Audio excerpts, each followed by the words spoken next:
माँ Pratima recording studio Sheikhpura.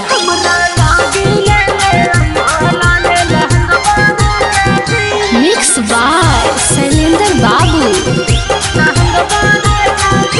बबुआ लागी ले आई हो नोए अंगवा राजा जी।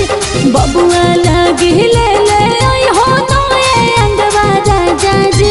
हमरा लागी ले आई हो लाले लहंगवा राजा जी।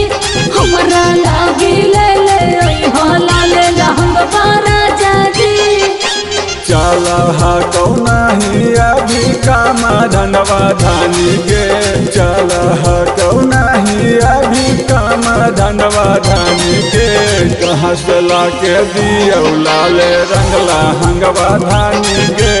कहाँ से ला के दिया लाले रंगला हंगवा धानी गे।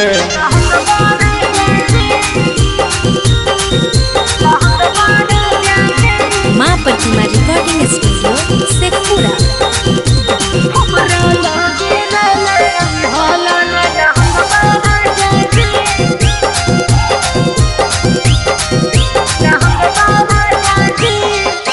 कोरोना बहाना पिया माने लो ना बात जी। भले 2 दिन लेट गई हो ले हो साथ जी।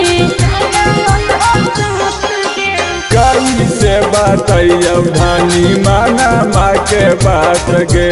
समझ में नहीं आबो हमर कैसे काटो रात गे। तोरा सुते न देबो चढ़ी के सटी पलंग राजा जी। तोरा सुते न देबो चढ़ी के सटी पलंग राजा जी। हमरा लागी ले आई हो लाले लहंगवा राजा जी। हमरा लागी ले आई हो लाले लहंगवा राजा जी।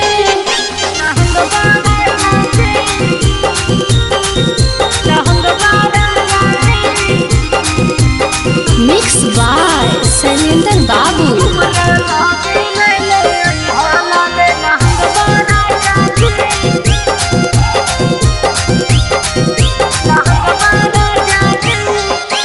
महने लाए जीतू पिया ओई बना जो दिले के।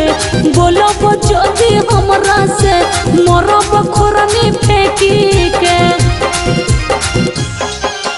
कुछ दिन रुके धानी करही उपाय गे।